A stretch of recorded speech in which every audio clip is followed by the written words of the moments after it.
Suku Bajo merupakan kelompok etnis yang dikenal sebagai orang laut atau The Sea Gypsies karena gaya hidup mereka yang sangat erat dengan laut. Mereka berasal dari Kepulauan Sulu di Filipina Selatan, tetapi karena pola hidup nomaden, mereka menyebar ke berbagai wilayah seperti Indonesia, Malaysia, dan Brunei. Sejak kecil, orang Bajo terbiasa hidup di atas air. Dahulu mereka tinggal di atas perahu kayu tradisional yang disebut lepa-lepa, yang berfungsi sebagai rumah dan alat transportasi. Karena kehidupan mereka sangat bergantung pada laut, mereka mengembangkan keterampilan luar biasa dalam berenang dan menyelam. Beberapa penelitian menunjukkan bahwa mereka dapat menyelam hingga 13 menit tanpa alat bantu pernapasan dan mencapai kedalaman hingga 60 meter.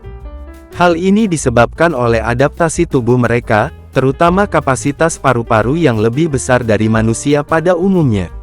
Anak-anak Bajo juga memiliki kemampuan unik dalam melihat di bawah air. Mata mereka dapat menyesuaikan diri sehingga mereka bisa melihat lebih jelas dibandingkan kebanyakan orang saat berada di dalam laut. Kemampuan ini sangat membantu mereka dalam berburu ikan dan mencari sumber makanan di bawah laut. Karena sejak kecil terbiasa hidup di laut, mereka memiliki ketahanan fisik yang luar biasa. Mereka tidak mudah mengalami mabuk laut, meskipun berada dalam kondisi ombak besar. Selain itu, mereka juga memiliki bahasa sendiri yang berbeda dari bahasa Indonesia maupun daerah sekitarnya. Ketika berburu ikan di laut, mereka sering menggunakan bahasa isyarat untuk berkomunikasi.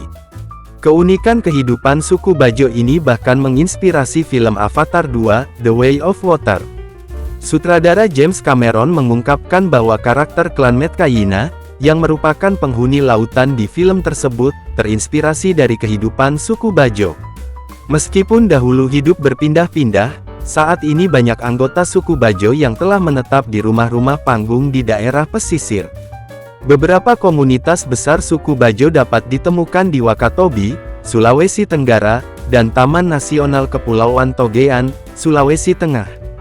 Kehidupan mereka kini menghadapi tantangan besar akibat pembangunan ekonomi dan perubahan lingkungan.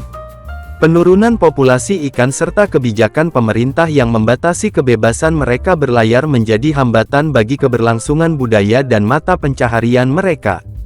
Namun, di beberapa daerah, pemerintah dan masyarakat mulai melihat potensi suku Bajo dalam pengembangan ekonomi dan pariwisata, terutama dalam wisata bahari seperti snorkeling dan menyelam. Meskipun menghadapi berbagai perubahan, keahlian dan budaya unik suku Bajo tetap menjadi bagian berharga dari kekayaan budaya maritim Indonesia.